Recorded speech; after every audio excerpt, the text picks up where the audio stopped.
I'm building a game engine like Unity or Unreal Engine from scratch, using C++, Vulkan, Flecs, OpenAL, the Steam SDK, and other technologies to create a game and publish it on Steam. In the meantime, I'm uploading videos of the engine's progress and explaining how video games work behind the scenes. So, if you're interested in any of this, I invite you to watch the next video.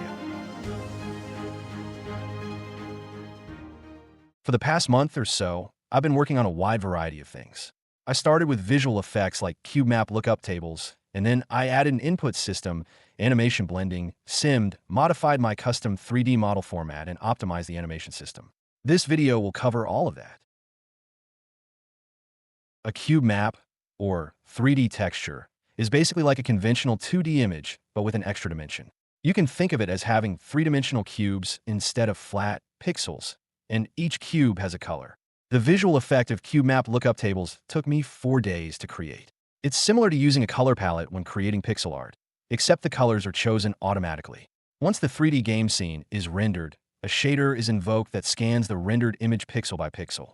The pixel's RGB, red, green, and blue color is used as coordinates to obtain a color from a cube map, which is then used as a color palette.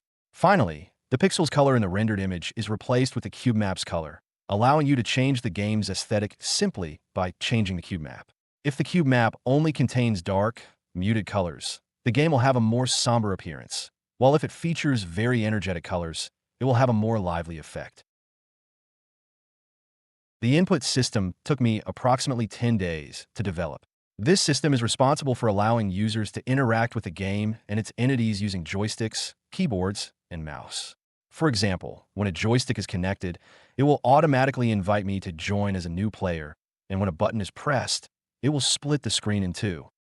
On another note, I wanted to let you know that I created a Discord server, and I'd like to invite you to join so we can interact more easily. I can ask you what you'd like to see in future videos, answer you with any questions you might have, or simply chat and start building a community.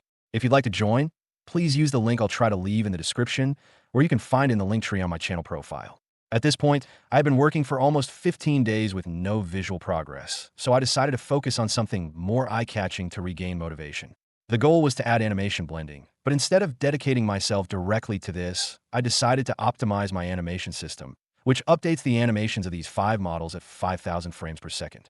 Although it sounds like a lot, this is practically the only task the engine is currently performing, so it should be even faster and can be greatly improved. After much optimization, I finished the new animation system.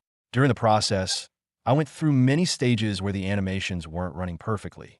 As you can see, I went from these strange vertical and horizontal rays, deformation, to this inflating thing, broken, then to this poor, terrified model, terrified, which I honestly think is a masterpiece. Near the end, I arrived at this slightly better screamer, but it should look like this cute demon. This last issue was due to the fact that fix clip, I mistakenly reversed the order in which I multiply the local matrix of a node by the global matrix of its parent node. Once these errors were resolved and the animations were running correctly, it was time to compare both systems and see if all this optimization work was worth it. I tried animating these 5 models simultaneously with the old animation system, and it ran at 5,200 frames per second. Then, I tried animating the same 5 models with a new system, but it ran at 2,200 frames per second, much worse. This led me to fall into a deep depression where I reevaluated my entire life. Just kidding, but right at that moment, I realized I was testing a debug build, which are usually much slower than a release build. This release build, miraculously, ran at 24,000 frames per second, meaning the new animation system is 10 times faster. To be completely sure, I used my trusted profiler, Tracy. Tracy is a library that compiles directly with your program and collects information, such as function execution time, memory allocations, and more, to measure program's performance. As you can see, in the old version, it took an average of 120 microseconds to update the animations, sometimes reaching up to 9 milliseconds. While in the new version, it takes an average of 69 microseconds, reaching a maximum of 2.79 milliseconds. Finally, animation blending. Animation blending involves interpolating between 2 animations to dynamically generate a smooth transition between them. For example, without using animation blending, if I go from this punching animation to the next kicking animation, as you can see, there's a cut. Look at it in slow motion. However, With animation blending, the transition from one animation to the other is smooth. To do this, you simply need to set a time during which you want the transition from one animation to another. During this transition, calculate the positions of the model's bones in both animations, and once both skeletons have been calculated, interpolate between them, obtaining an intermediate skeleton. Obviously, problems arose when trying to implement animation blending. For example, on the first attempt, the model would freeze, waiting for the transition time to finish, and then the next animation would begin. Imagine you're happily exploring the world with your walking animation. You try to attack, and the model freezes, sliding around the world. Luckily, I found the problem relatively easily. Apparently, animations in GLTF files don't usually start from time 0, so initially, the new animation would freeze. The solution was to modify how I convert GLTF files to my custom 3D file format, forcing all animations to start from second 0.